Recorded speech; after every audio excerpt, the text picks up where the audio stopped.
Hello. And welcome. It's the Graveyard Girls, a true crime and mysteries podcast. Yes. We did it. We got it right. We got it right today. It's not witch trial. I know, we're finally getting back into these normal ones now. Yes.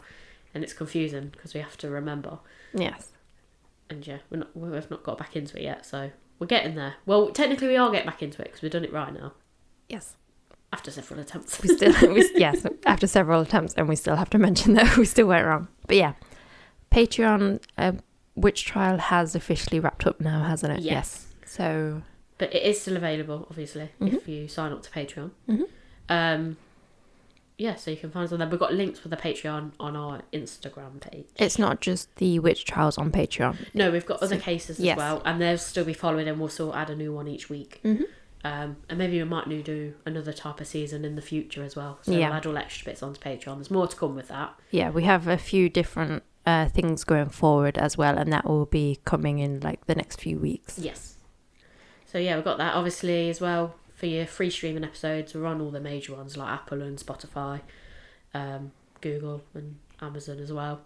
So yeah, if you want to listen to that, or you can listen directly through the website, which is thegraveyardgirls.co.uk. Yes. And you can also, if you rate and review us on wherever you listen, that would be a big help. Yeah, that's a massive help to us because obviously it's good that people listen, but sometimes listening alone isn't enough to help boost us and get us more to get us noticed by people that wouldn't have necessarily searched for us. So yeah, reviews help. Yeah, and if you could mention us to friends and family as well, that's a big help as well. Yeah, and thank you to anyone that has already shared stuff, whether it's in a story or just like physically mentioned it to someone else.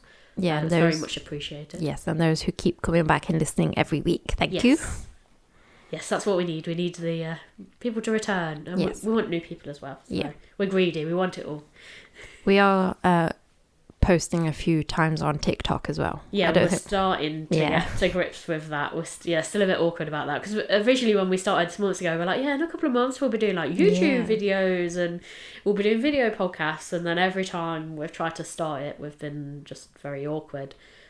I think also, well, we do have some equipment, but like the editing side of videos, we're not sure on that yet. Yeah, but it's merging everything together. But we do have ideas for that coming up. Yeah, we just got to execute it. Yes. There isn't, I don't know if listeners already know, we do have a Etsy page. Yes. Or Etsy account. So it's some artwork we've done between us. Yeah. That if you wanted to support us there, or from some gifts for friends and family. Yes. And we will eventually be putting our merch on our store, which will be on the website. Yeah. We're just sort of in the process of sorting out. It's been a little bit delayed from when we originally wanted to do it. Yeah, on Patreon we will include some discounts. Yes, we'll get discounts on there, so that'll be for the shops for obviously the higher tiers. And I believe at the moment our highest tier that we've got, if once you've subscribed to that for a couple of months, you do get a t-shirt as part of that.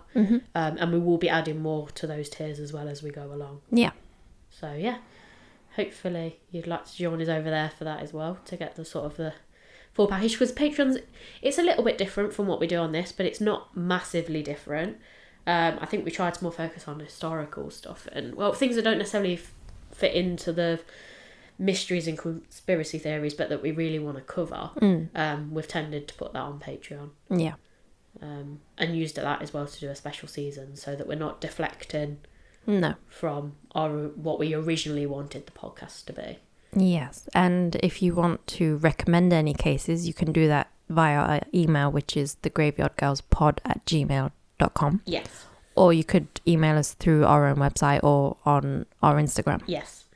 We do have a Facebook, but I'll be honest, I've not done much stuff on there yet. But you can follow us on there if you want to.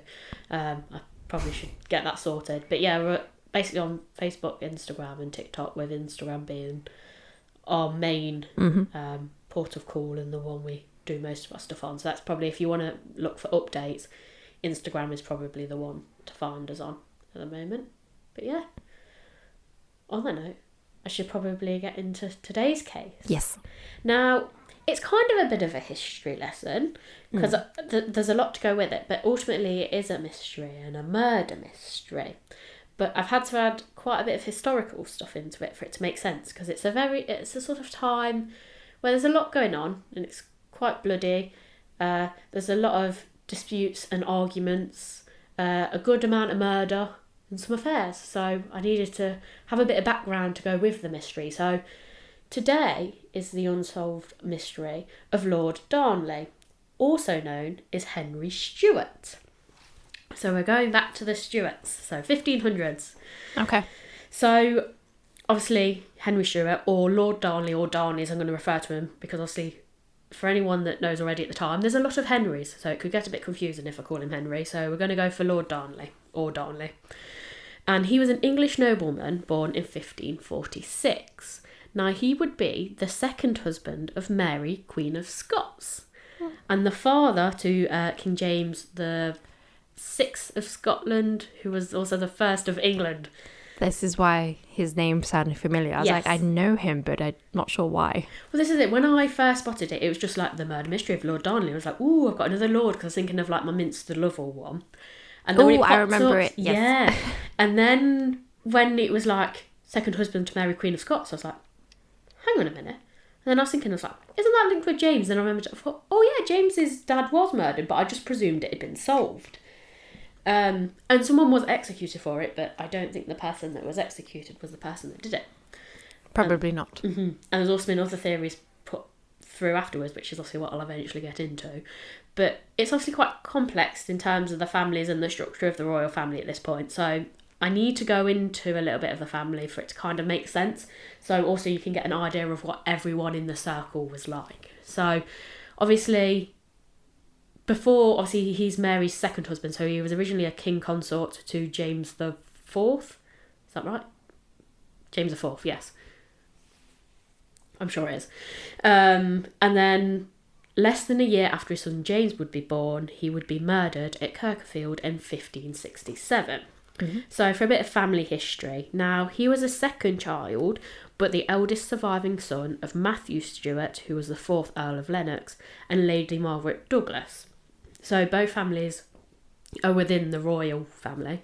Now, his maternal grandparents were Archibald Douglas, who was the sixth Earl of Agnes, and the Queen Margaret Tudor, who was the daughter of King Henry VII of England, and the widow of James the Fourth of Scotland. So the families are all intertwined. It's very complicated. Mm-hmm. So, as a descendant of both James II of Scotland and Henry VII of England, Lord Darnley had potential claims to both the Scottish and English thrones. Now, in 1545, his father, Matthew Stuart, was found guilty of treason in Scotland for siding with the English in the War of Rough Wooing, I think. It is like wooing. Just sounds weird. I don't remember this battle. No. It's not one. Wooing. Yeah. Sounds like it's Can you do it in a Scottish accent? Because I can't do it in a Scottish accent. Maybe it sounds different if you say it. No. I was going to attempt it, but no. Scotland. Wooing. Rough wooing. Doesn't really sound like a war, does it? Sounds like you're just barking like a dog. It sounds like it's a rough elements of wooing. Okay. I see, right. So as a result of this war anyway, the family's Scottish estates were forfeited, and his father went into exile in England for 22 years, returning to Scotland in 1564. His mother, Margaret Douglas, had also left Scotland in 1528, but there probably was a lot more on her, but I didn't want to go too far away from the case. So, and that's where it is with the family, it's quite complex. So, Lord Darnley was a well-educated man, being able to read Latin, Gaelic, English and French. So, I mean, you'd expect him to be educated this high up, but still, it's quite a feat to understand, be able to read 4 languages. So, it was said that he excelled in singing, lute playing and dancing. So, I feel like he's a bit of a life and soul of the party, but also sounds a little bit like private school boy, bit of an arse. He can't help that's the way he was raised. I know, but I also feel like maybe he sounds like could potentially be a little bit pompous. Oh, yes. So, one of his tutors was a man by the name of John Elder, who was an advocate for the Anglo-Scottish unions through marriage of Mary Queen of Scots and Prince Edward. He would also advise Henry VIII. So very important tutor. So then we sort of go through a period of time where we've got a bit of a succession crisis, because we've got the possibilities of England and Scotland merging, but also there's a bit of a fight for that, and we've also got the Protestants and Catholics, and depending on what side you're on, they're very different. So it could possibly be a problem.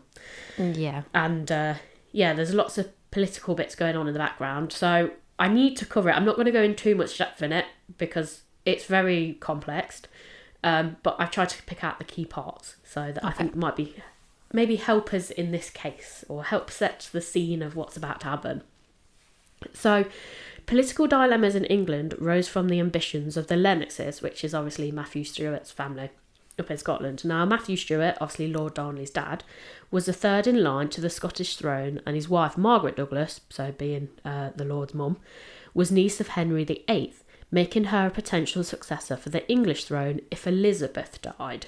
Okay. So the Lennox were Roman Catholics, so were obviously a threat to the English Protestants. So not only would there be a Scottish person coming in to take the English throne, they're also of a different religious standing. So that could be, in terms of your everyday person, you've got to convert the whole country effectively, which could, I don't know, be like rebellions and things, couldn't it? So it could be a bit risky.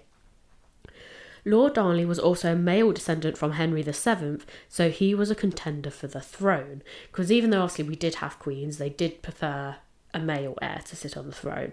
Yes. So in 1559, when Henry II of France dies, a Lennox brother, John Albany, was elevated into French court as a kinsman to the new French queen, Mary Queen of Scots. John had arranged for Lord Darnley to be dispatched to the French court in order to congratulate Mary and Francis II of France. John's aim was to seek the restoration for the Lennox family, because obviously Matthew had to forfeit his Scottish things during the treason. However, Mary did not restore the Lennox to his Scottish earldom, but she did give him 1,000 crowns to Lord Darnley and invited him to her coronation. So I think it's a case of, I'm not giving you back your family rights, but we'll try not to make it too harsh. I'll be a bit friendly to you. Maybe give you a bit of money to keep you quiet. And you can come to my coronation and, I'll show off the fact that I'm now higher up than you. So, which she kind of was before, but it's a bit of a in your face. Yeah. So then there was lots of accusations thrown about that John would make sure that Darnley would have a strong claim to the English throne, or a stronger claim than Elizabeth. So that goes back to the whole male heirs being more desirable, but some were suggesting John was trying to push this, and the reason that's why he was trying to bring him before Mary, was he was trying to get rid of Elizabeth. So obviously lots of spying's going on, and the Lennox family as a whole were then arrested. Though they posed a threat to Elizabeth, she did not convict the Lennox family of treason, and then the family were then released in February 1563. In September 1564, the Scottish Parliament restored Matthew Stuart's rights and titles as the Earl of Lennox. So it could have been a bit risky, because giving them back a bit of power, even though Elizabeth now has some power, it's a bit of a risk for her, but is she doing it? If she didn't, does it... I think maybe not doing it is just as bad. So it could start rebellions within her own country. So she's sort of got to half do it. So maybe give them back a bit of power, but send spies in and watch them from a distance, as I think was probably her aim. That's what I'm going to go with anyway. So obviously we later know that Lord Darnley will go on to marry Mary Queen of Scots. So I want to talk a little bit about their marriage. So, on the 3rd of February 1565, Lord Darnley left London and was in Edinburgh by February the 12th. He was presented to Mary, and it was reported that Her Majesty took him well and said that he was the lushest and best proportioned long man she'd ever seen. Okay. Long man. Long man, I'm guessing that's for the time. Well, I even thought that, or like tall. I'm not quite sure how you want to... take that. Tall, but then I'm thinking like a long sword. Is he good with his sword? No, because it'd be a swordsman. True. I'm not quite sure. I don't know. It might just be tall, but I like that he's like luscious. Yeah. So, she was obviously an instant attraction. So Good, so it should be. Yes. People should marry for love, not convenience or Money and power. money or titles or, yeah. It should be for love. Yes. So from the 24th of February, he was constantly in Mary's companionship. So they very quickly stay together. Now, obviously, this is where it gets a bit messy. And even though it appears love at first sight, there is obviously a case of trying to keep the royal family close and keep it within the family. Darnley and Mary were half first cousins. So, because if you look at the time, the Stuarts and the Tudors, there's a lot of intertwining and similar marriages. First cousins are fine though, aren't they? If they Yeah, so this was through marriage, basically. That's fine. Yeah, of their grandmother Margaret Tudor, making them both high in line for succession of the English throne. So both of them, by marrying them together, it almost sort of seals the throne, if that makes sense. So as much as they're obviously initially attracted to each other, was it also maybe, even though that's what she purported, was she maybe not coached in that way, but almost like she was an element of, she needed to find him that way. Like it sounds better as a story to tell all of the general public that she fancied him straight away, rather. I think that's what they did with our queen who just died. They was like, oh, she met him when she was 13 and she was instantly attracted to him. He's her cousin. Yeah. She's kind of practically known him her whole life, and then she met him when she was 13, that she found him. Yeah. That way. She's 13. He was like 17. I don't know. It was a slight age thing, and it's just, is that what they've been told? It's like, you find him attractive. Convenient, isn't it? Because if she married out to someone else, like obviously now more families that have gone branched out. Mm-hmm. But obviously then it also brings threats to the throne because you're bringing in new blood, aren't you? Yeah. So at the time they want to keep it all in. They don't want to share the money with anyone, Natasha. So, Yeah, but then you end up with inbreds. Which is exactly, effectively what the royal family is. Yeah. So yeah, 'cause when she died, it was like, they're like 5th, 6th and 7th cousins somehow. And it's like, ew. Yeah, it's weird. But yeah. So, I mean, it's not as bad as a brother and sister, but no. Still. So obviously Darnley being a descendant of James II of Scotland, he was also in line for the Scottish throne. So he has claims to both English and Scottish, like his father. Mm-hmm. And obviously Mary has, well, she was Queen of Scots, but she, with her links to her grandmother, she could have possibly taken the English throne. So, as part of the marriage deal, Darnley was made Lord of Ardmannach and the Earl of Ross at Stirling Castle on the 15th of May 1565.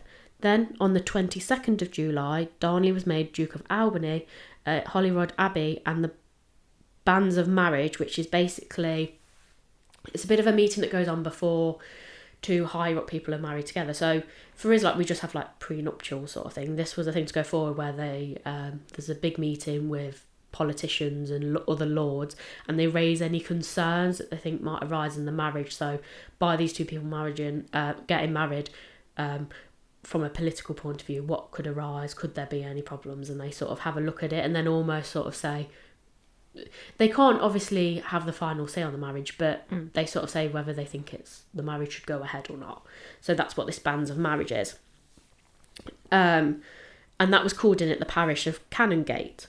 Then, as a result of that, a proclamation was made at the Cross of Edinburgh on the 28th of July 1565 that the government would be in joint names of the King and Queen of Scots, therefore giving Darnley equality in court and precedence over Mary. So from him being a bit further down, he's now effectively made equal. He's not equal, he'll be above her. That's what it says. He's a king is above a queen. That's why when Queen Elizabeth was queen, Prince Philip wouldn't be king because he would have precedence over the queen. Yeah, so effectively, without him marrying her, he wouldn't have been given that precedent. So effectively, she's helped him, she's boosted him, effectively. Yeah. So there was confirmation in the circulation of silver royal in the names of Henry and Mary. So I think that's referring to the coinage at the time. So it would have been an equal one. I'm not quite sure how that works. Yeah. So unless it was depending on the certain coins, or maybe just the letters were signed off with from both. Okay. So on the 29th of July in 1565, their marriage took place by Roman Catholic rites in Mary's private chapel. However, Darnley, whose beliefs were unfixed at the time, refused to accompany Mary to nuptial mass after the wedding. So basically, she was Roman Catholic and he was at this time, would it be atheist? Pretty much. He was raised in a Catholic household, but later he's got links to Protestant. He's undecided at this point in time. So the wedding happens. We're all happy. And things start to take a turn. Soon after they are married, Mary becomes aware of Darnley's vain, arrogant and unreliable qualities, which could threaten the welfare of the state. So obviously, if he's been given power now, he's being a bit of a knob. Sorry, how long until they meet and then they get married? So they'll have met in the Feb, they're married in the July, so a couple of months. Okay. It's a bit soon. Yeah, but it's not for the time though, is it? You should really get to know someone. Don't just go off their looks of if you want to marry them or not. Yeah, well, that's clearly where mistakes have lied. Yes. So Darnley was also unpopular with other nobles and had a violent streak aggravated by his drinking. So that nice man from before, the lute-playing, dancing man does not seem quite so nice anymore. So Mary refused to grant Darnley the crown matrimonial, which would have made him the successor to the throne should she die childless. So even though he's been sort of brought to her level, actually if she dies, he's got no claim to the throne. Well, at this point he does, but the second she has a child, he doesn't anymore. So he almost loses a bit of power. If that makes sense. Yeah. So by August 1565, less than a month after their marriage, William Cecil, who was an advisor, heard that Darnley's insolence had driven him away from the Scottish court. So basically his behaviour is meaning he's not really accepted in court anymore and no one really wants him there. So he's kind of fucked off. Mary soon becomes pregnant, but at this point they're starting to spend less and less time together. Okay. So I was sort of thinking, who is the child? Officially, and still to this day, it's officially recorded as being Lord Darnley. Of course it would father. be. Of course it would be, because he can't be classed as a bastard and then be king. However, there's about to be a murder, but not the murder of Lord Darnley. So I tell you, it's getting juicy. We know what these royals are like. They like a good murder. Mary's private secretary, David Rizzo, was stabbed 56 times on the 9th of March 1566 by Lord Darnley and his confederates in the presence of Protestant Scottish nobles who were there in the presence of the Queen, who was currently 6 months pregnant at that time. According to English diplomats, Thomas Randolph, who was the Earl of Bedford, the murder of David was part of Darnley's bid to force Mary to sign the crown matrimonial. David was also rumoured to be the father of Mary's unborn child. So obviously if this child's born, one, he doesn't have any claim anymore, especially if she's not signed that crown matrimonial. But by her signing that, he obviously does get a claim to the throne. And I wonder if he's bumped off the guy she's supposed to be having or suggested that she's had an affair with. One, it's as a threat, like I could have him killed. Yeah. And two, it's a thing of you've got to make me give me the crown matrimonial, otherwise I'm going to release the fact that you've had an affair, which would also be a scandal for her. So I feel like it was a bit of a push in that way. However, she doesn't sign one, so she's not to be moved. Good. So Darnley also made bargains with his allies in order to advance his claim to the crown matrimonial in the Parliament of Scotland in return for restoring their lands and titles. So basically he's trying to buy everyone at this point. Mary obviously no longer trusted her husband and he was disgraced by the kingdom. So he's really not helping himself here. So obviously not long after that is the birth of the son. So Mary and Darnley's son James, who would obviously later go on to be a king, was born on the 19th of June 1566 in Edinburgh. Following the birth, the succession was obviously now more secure. However, Darnley's and Mary's marriage continued to struggle. Darnley's behaviour was said to become erratic and he was still insisting to be awarded the crown of matrimonial. So he's not letting it go. He's a bit like, I want it. And to be fair, he's probably thinking at this point he could still lose everything. So I can see why there's a push. But also he's not really helping himself, is he? So no. yeah. So that goes on. Now, we're about to have the murder mystery. Now, Lord Darnley would be murdered 8 months after James's birth. His body and that of his valet were discovered in an orchard of Kirkerfield in Edinburgh, where they'd been staying. So at first I'm thinking, well, they were kind of separated and they're estranged now, so how have they ended up back together? In the weeks leading up to his death, Lord Darnley had been recovering from about a smallpox, however many speculated it was syphilis. So he's who's he been sleeping around with, is what I want to know.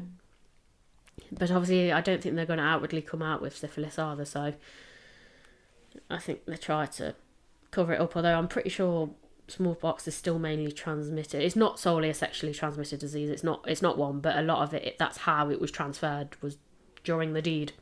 Is his valet also suffering with It never said, and this is where later on it gets a bit interesting, because they really kind of write the valet off. He's also been killed, but they don't really give you any information about him, so he's kind of forgotten. Because he's not important. Yes. So he was described as having deformed pox upon his face and body, so I'm guessing that's like big spots. And at first I was thinking like pockets of like pus on his face, and I was like, that's all disgusting. But yes, so he had been staying with his family in Glasgow until Mary brought him to recuperate at old Provost lodging at Kirkerfield. So my immediate thought was, why is Mary bringing him back? Because she's a doting wife and her husband is suffering from an estranged. illness. Or she's probably like, oh, he's suffering from what? It'd be easy to kill, wouldn't he? So the building in which he's staying in was a 2-storey house within the church's quadrangle and a short walk from Holyrood, which is where Mary was staying.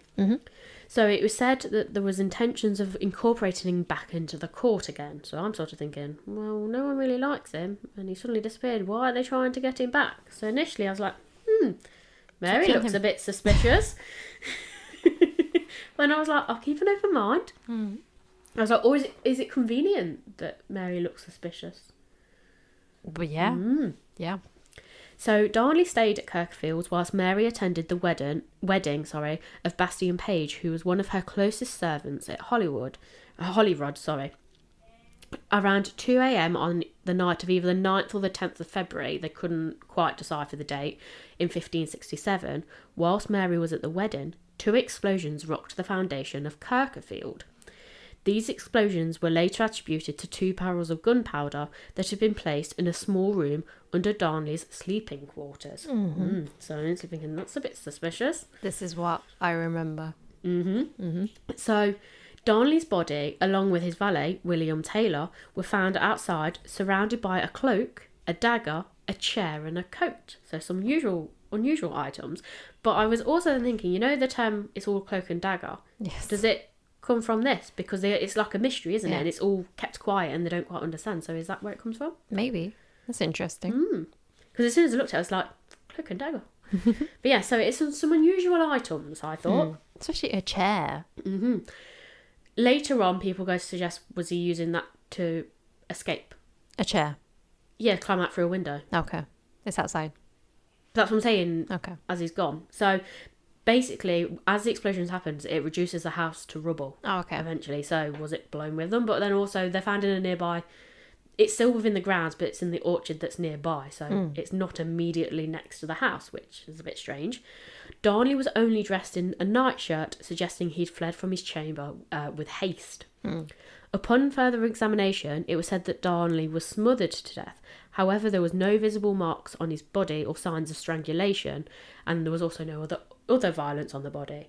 My first thing was, well, if there's a massive explosion, why is there no singeing on the bodies? So then I was thinking, well, they must have got out long before the thingy blew up, which I'm guessing is going to be part of the mystery. Yes. So a post-mortem revealed that they revealed internal injuries, though thought initially to have been caused by the explosion. But like I said, why is there then no marks on the outside? Okay. He's got no external visible injuries, but his internal organs are a bit mush. So you're thinking he was dead before the explosion? Either, yeah, but he would have obviously had to have got out first, or maybe been killed and then dragged out. But then also, why is the valet dead?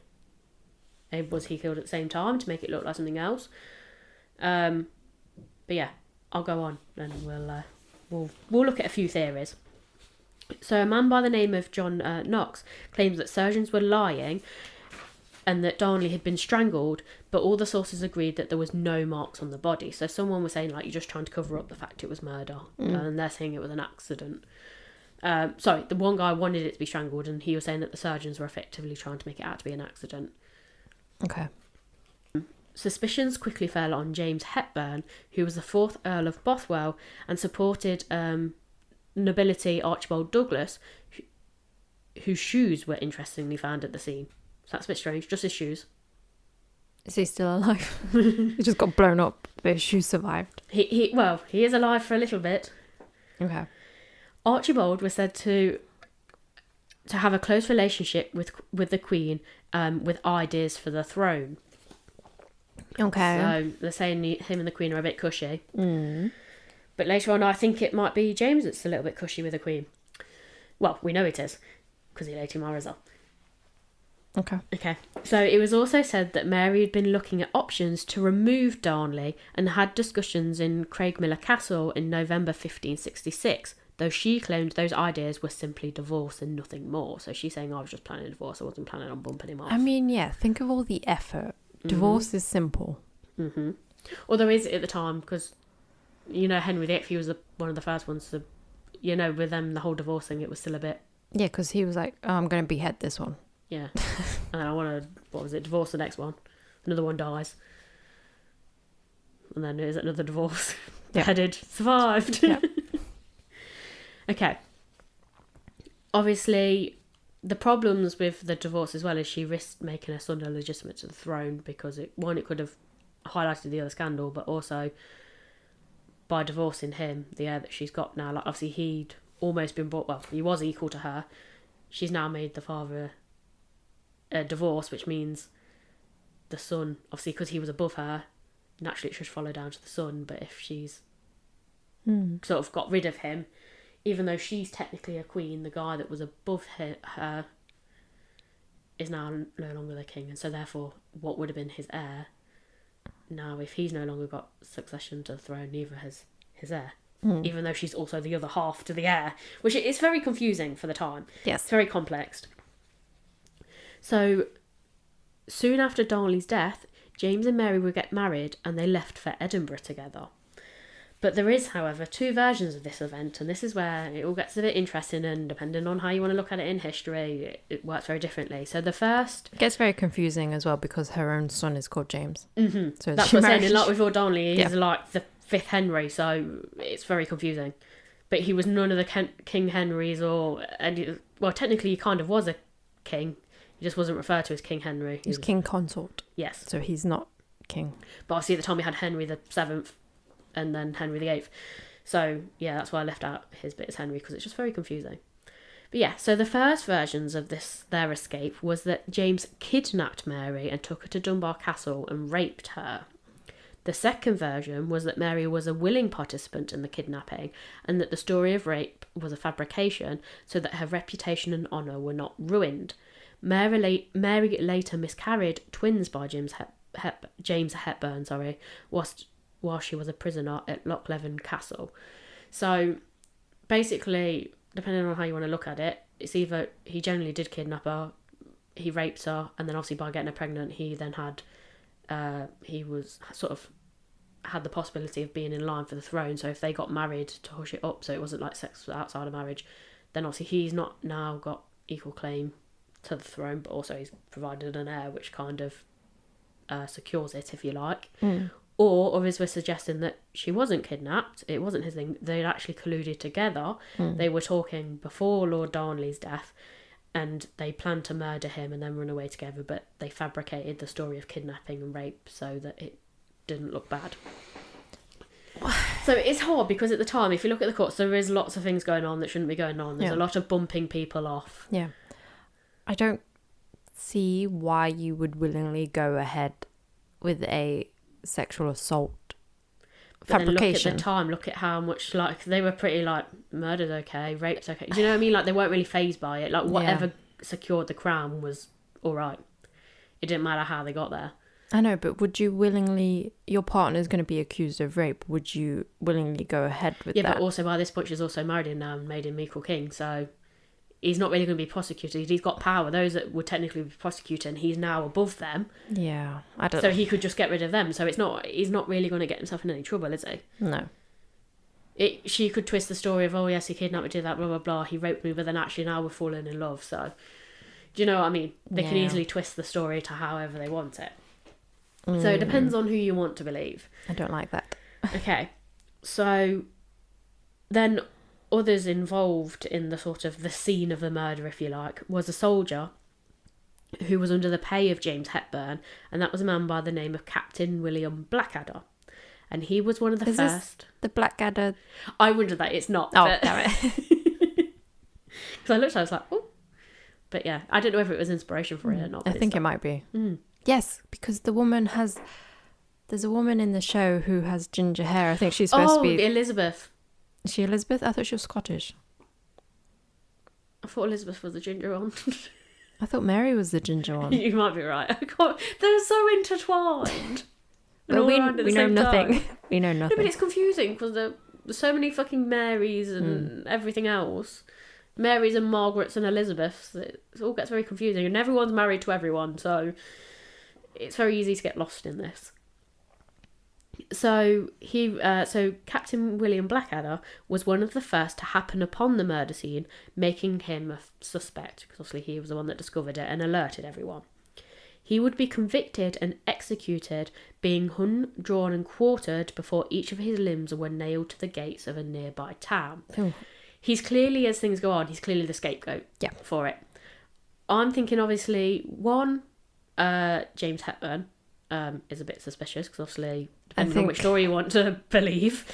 I think this is also a thing to put off people coming forward if they discover a crime scene. Yes. It's like, oh no. But yeah, so obviously that's suspicious. But also Archibald, he seems a bit strange at the time, because one, his shoes were found at the scene. Why his shoes at the scene? And two, also before the whole James thing, there was rumours that he was very close to Queenie. So I think there's people more suspicious than the poor captain who happened to discover the bodies. So James Hepburn was obviously also tried but found not guilty, but I'm not surprised about that, because technically now by marrying Mary, he's technically the equivalent of a king. Yeah, and it's like, if you go against him, isn't that treason? Yeah. So I think that's why he's found not guilty. So suspicions that Mary colluded with James, or that she took no action to prevent his death, led to the loss of support and the loss of her crown. So then very quickly after that, James and Mary would make an escape. Now James managed to escape to Shetland and then on to Norway. However, Mary was captured by enemies at the Battle of Carberry Hill. And obviously that little battle was set up by the supporters of Lord Darnley. So it's a bit of not a revenge, what's the word I'm looking for? Like they believed in him, they were trying to get, not justice for him, but I can't think of the word. There is a word for it. Yeah. Comeuppance. I don't know. No, I know what you mean. Yeah, they were leading this thing in order to sort of restore him in a way, get him... Revolution? It is a little bit, and a bit of a rebellion, but... I don't know. I can't think of what the word is. They were basically trying to make it out that Lord Darnley wasn't a bad person. Like, obviously, this supported him, and they're trying to get Mary bumped off, effectively. Which also would have thrown into the whole crown situation. So... Obviously, by this time, Mary was already married to Hepburn, and Mary would then be locked up until she was implicated in the Babington plot against Elizabeth, after which she was convicted of treason and then executed. Can you imagine if you're Mary Queen of Scots and you've had nothing to do with all of these deaths, and you're just like, literally did nothing? Well, this is one of the theories put forward later. Okay. So obviously, at this point, I have a few questions. Okay. So the first one was, what was the actual cause of death? Because all it was listed for both Darnley and the valet. Okay. Because obviously some were suggesting he's smothered, others were saying strangled, but typically strangulation leaves marks. Obviously we know his outside of the body apparently had no marks and there was no singeing. However, his internal organs were damaged. If he's smothered, it'll be most likely by a pillow. There'll be no evidence of that. On the outside. Yeah. But I'm guessing it block his airways on the inside. Maybe could cause it to collapse. Yeah, but would they have the technology to see that? I don't know, because I'm thinking about trachea, like if it like caved in. Trachea, yeah. The way our pathologists do it now, they see fibres and stuff. So yeah, so I'm thinking at the time, would it have that, or like, I don't know, could it have burst along? I'm not quite sure exactly how advanced it goes. I don't think so. I don't think it was like in terms of mushes and like, you know, if you're in a car accident, it's completely juggled together. I think there was just marks on internal organs that was suggested. I don't know, it's been starved of oxygen or something. Yeah, like bruising. Yeah. So, and I don't know if like the things like your windpipe stuff, if it actually collapses in the process of being smothered, because your body's trying to fight it, isn't it? And it almost collapses in on itself. I think it depends on the type of smothering. So, like I said, I wanted to know what was the actual cause of death, because there wasn't one confirmed, and that could also have a massive impact on the outcome. So was the explosion unrelated? Was the gunpowder already there and it just happened to have gone off? I'm thinking a little bit Guy Fawkes. Well, yes, it does have a tendency to explode. Or was it originally supposed that obviously they tried to kill him before and the explosion was supposed to cover up the murder, so they were going to say the gunpowder was already there, it went off, they died as a result. Obviously, however, the fact that they're found in the nearby orchard kind of poo-poos that idea a little bit. Unless they had like a rocket in there and it just took them away. But yeah, because the house was reduced to rubble. So the chair thing's throwing me out. So it was put forward by some people that basically the valet and Lord Darnley uncovered a plot that they were about to try and kill him. They obviously go in the house to go along with it. Then not long before they knew the explosion was supposed to happen, they use a chair to climb out the window. I don't then understand why they would take the chair with them, unless they needed to throw it through to jump down on it on the other side. But even then, that's a little bit strange. Yeah, because then you've got to land on a chair. Or I'm thinking, did valet go first? There was a chair on the inside, so the valet goes first. Then Lord Darnley throws the chair through. Yeah. Listen, he then pops it outside the window. So rather than the Lord Darnley having to jump down, he can step down onto the chair and then elegantly step off the chair onto the floor rather than like flinging himself out a window. Maybe. Or because you said he was pompous, the valet has to carry a chair with him on it. Yeah, so he can have a little sit down and stuff as well. But yeah, because obviously there was the coat and then the cloak and dagger. So were they planning, was the coat and the cloak for them to keep them warm in the night, and the dagger a weapon in case someone sprung on them? Yeah. That would make kind of sense. But also, why was the valet killed at the same time? If it wasn't a result of the explosion, was it because he could have said what would happen? But at the same time, the valet's not that high up. So if he was then being questioned in the trial, he's just going to side with... Not necessarily. You don't want anything to get out, so you will kill whoever's there. But also, is that valet? You imagine being put before the court that's probably going to have the Queen in it. If, let's put forward that it was Mary, if he's uncovered it and knows that, he's not going to openly say that because he knows he's going to get executed. Yeah. So he is a threat, but he also isn't that much of a threat because it'd be very easy to bump him off. I think it's just easier to get rid of the threat before it becomes a threat. Okay. So, also, how was the valet killed? It never said did he sustain... All it said was he was unsinged. So, did he have the same injuries? They probably didn't check. They're like, oh, it's not important. Yeah. So, I obviously wanted that. Probably wasn't even dead. He was probably having a nap and they just buried him and they killed him. Yeah. But yeah, very strange. So it was a case of that, and obviously we've sort of gone over the items, like why were there, but were they of any particular significance? I don't know. Like, you know how like murderers place things around the bodies, but it seems like very strange items to do that. Unless the chair's already there, because you said it's in an orchard, unless they're using that to pick the... Well, I also wondered, was it a decoy altogether just to throw people out? Yeah, because it's weird. Yeah, and it's worked because we can't explain it. So, also, then my next question, could one person have killed them both, or was it multiple murderers? So was it like a gang? Depends if the valet is going ahead and then is murdered, and then he comes along and then he gets killed by the same person. If they're running at the same time, how would you kill someone without leaving a mark? Yeah, and also if you've got one apprentice, like how is there no scuffle?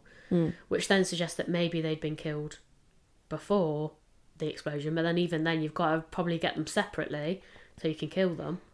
You whacked them with the chair. Yeah, but then there'd be a bruise. I don't know. So also, yes, so then obviously we've got obviously the issue with Blackadder. Now, obviously he was executed, but I do think that was a scapegoat, because I then obviously tried to look into a little bit of like, what was he doing there? Why was he there? He despite the fact he was executed, he protested his innocence, obviously, saying that he'd been drinking in a nearby pub when he heard the explosion, and he went to investigate, and that's when he discovered the bodies. Others were saying that he was there because he set off the explosion, and he did have loose links with, so basically he'd helped move gunpowder before. That was the only link. It doesn't mean he moved this gunpowder, but yeah. Everyone's probably moved gunpowder at some point. He's a soldier at the end of the day, so I'm pretty certain that was part of his thing. So obviously he would eventually be the scapegoat and be the one executed, but it's all agreed now that he basically didn't do it. He was a scapegoat. So then as the scandal goes on, there's not only just the whole Mary and James problem, there's the casket letters, which is basically a collection of letters. There's also 2 marriage certificates, and there was something else as well. And basically it's letters between Mary and James where she agrees to marry him, and they were unsigned letters, and Mary later goes on to say that they were forgeries, but within these letters, depending on whether you want to believe they're real or not, they were written before Lord Darnley was killed, but also before James divorced his wife, because he was married at the time, in which he's basically asking that they're kind of a bit like love letters, but also talking about bumping people off. And Mary agrees to marry him before he's divorced, which suggests that the whole thing was a bit of a plot. Okay. But again, these letters were never actually signed. They're all unsigned. So were they unsigned because she didn't want it to come back on, and she didn't think anyone would ever link it to her, or is it because they are forgeries and they couldn't forge? I mean, it'd be kind of stupid if you wrote them and be like, "Oh, I plan to kill my husband so I can be with you." Signed, Queenie. Yeah. See you soon. But also, if it was forgeries, is it case because it would have needed like the royal seal, so depending on who wrote them, they might have not had access to that. So it'd be, they're hoping it's just that alone is enough to convict her. Which, if you look at it at the grand scheme of things, even if she had nothing to do with it, it's not helped herself out, has she? Because it looks very suspicious, the fact she's married very soon after. Yeah.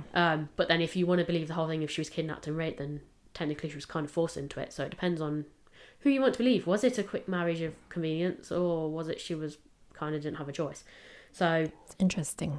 So obviously then, like I said, the valet was obviously looked into, and it was suggested that he discovered plots against Darnley's life. So 1 was that reason why he had to be killed, and 2 also, did that mean they definitely had to be killed because he knew of plots of Mary trying to get rid of Darnley? So maybe was this done suddenly? Maybe it wasn't the original way they were planning on killing him. It's just this is what they had to suddenly do, and they tried to cover it up with explosions. So depending on when you look at it. So then I obviously wanted to look into other theories, and that brought me on to one that's been looked at much more modern historians. So in 2015, the Royal Society of Edinburgh put a new theory forward, saying that they got it all wrong and that Darnley wasn't actually the intended victim. They held a panel using modern techniques to investigate the murder. So that included historians, scientists, a coroner, a pathologist, which is basically a coroner, isn't it? And a fire expert. Mm-hmm. So they added that all together, and they put forward the theory that both Mary and Darnley were the intended target. So they were initially put together, they were intending that they were going to actually be together. Obviously, Mary wasn't. The reason for her not being there was she attended the wedding. So, and they're saying that rather than Mary being the vengeful wife, it was actually a conspiracy theory by Queen Elizabeth to eliminate both of the threats to the throne, which I do think is quite a valuable point, especially as later on there's links with Queen Elizabeth, even though it was never proven that she bumped other people's wives off, especially the wives of lovers that she supposedly had. So if you want to look at that, she's obviously not really, if you want to believe those, she's not really against murder. So, you know, getting rid of the 2 biggest threats to her throne. She has motive. Yeah. Okay. But also the only thing that goes back against Mary was the fact of why was Darnley going back now? Why were they trying to bring him back into court? Or was that a fabrication by someone else? It was written in the records. Like, do you see what I mean? Like, they've put things forward before to suggesting that, like, again, with those meetings of Mary wanting to discuss divorce or getting rid of her husband, did they actually happen, or did someone fabricate the records of those in order to make her look guilty? Yeah, you could do that because, yeah, she may be willing to divorce him, but it might not be as like as it's perceived. It could be like they're both willing participants of the divorce. They might be friends. And he's ill. She wants him to be there. Yeah. So it's very common because you look at the timeline. Both the families are ruthless, both the Tudors and the Stuarts. So I wouldn't completely put it past Mary to want to bump her husband off, especially as he turns out to be a bit of an arsehole.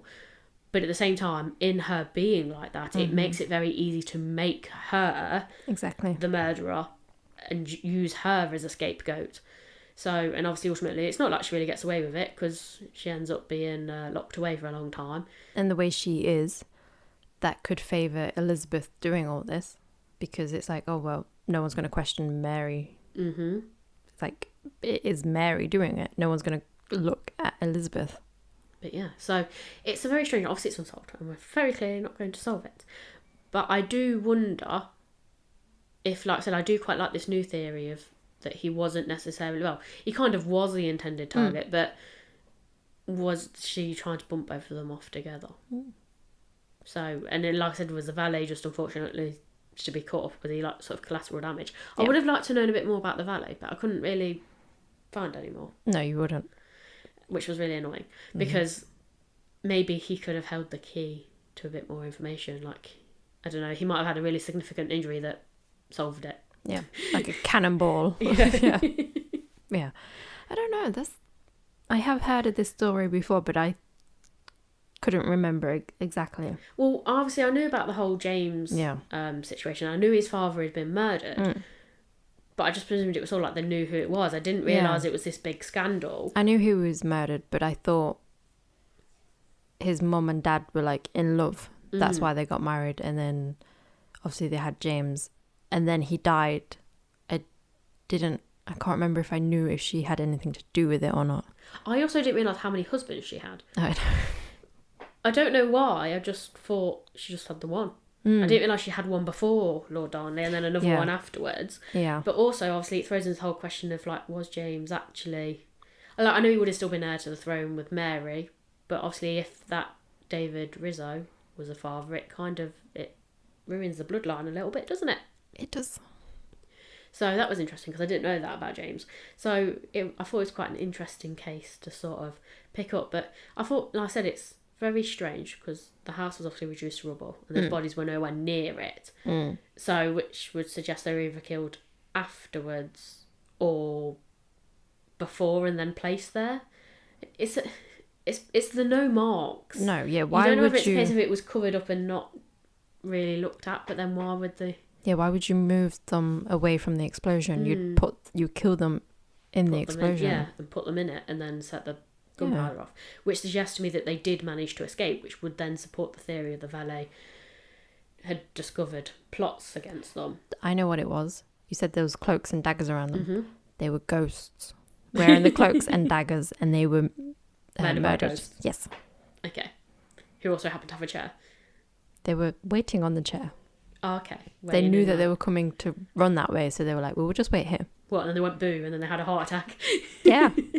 And then they were like, I brought my dagger for this. Yeah, I didn't need it in the end. Yeah. I said, it's very strange. Yeah. It's an unusual one, but obviously the time is very bloody anyway, so it's quite hard to say. If it was any other case, you could go like, oh, that looks suspicious. Like, in terms of normal partners, if they're trying to divorce them, like, yes, instantly that looks suspicious. But then you look at the royal family at the time, they really went against just bumping people off for no reason. So, okay, then it doesn't necessarily make them guilty because they're quite accustomed to either just divorcing or lobbing someone's head off. So just because they're accustomed to that, it almost makes them not less of a suspect, but it also means they're all thinking that thing. So if anything, it widens your suspect pool because everyone had that mindset at the time. It's not like now we look at it and think, oh my goodness, like you wouldn't, they're the obvious suspect. Would I like it if that she had nothing to do with all these and then she was accused anyway? I don't know. I can imagine her just sat in the castle dungeon just being like, I literally had nothing to do with this. Yeah. Well, also, she always protested her innocence over the thing. But for me, the only thing that goes against it, it's the James Hepburn bit that throws it out for me. Like, why? Yeah, I don't like that bit. If he didn't rape you, don't accuse him of that. And then marry him. I don't like that. Yeah, it's a bit strange. So, I suppose it depends which way you want to look at it. One, they either said they did fabricate it. Two, it did happen. Or even three, maybe he charmed her. So maybe she wouldn't have found him attractive, but he charmed her enough. And then she went along with it. Maybe he was working for Elizabeth and that was his plan all along. Maybe his job was to turn Mary. Maybe. So, you never know. But yeah, like I said, it's very bloody time. And there's lots of mysteries to find. And I found quite a few mysteries in Toyled and Royal Will, all within the royal family. There's lots of shady things. Yeah, did you get this from like looking in the witch trials? Well, I'd gone in the witch trials and I was looking, I can't remember what I looked at. I say some things and it was something to do with King James III. And then I think there was a link underneath like, did she really kill him? And I thought, what's this? So I had a look and then it was like Mary. And then it was like, then it said Lord Darnley, like, murder mystery, how did he die? And I was like, I don't remember this guy. And then as I was reading through it, then I obviously linked it back to Mary. And I was like, I don't remember that being Mary's husband. Like, I don't know who I thought Mary's husband was, but it wasn't, I don't ever remember a Lord Darnley. I do, but I can't remember how he died. So that bit was new information.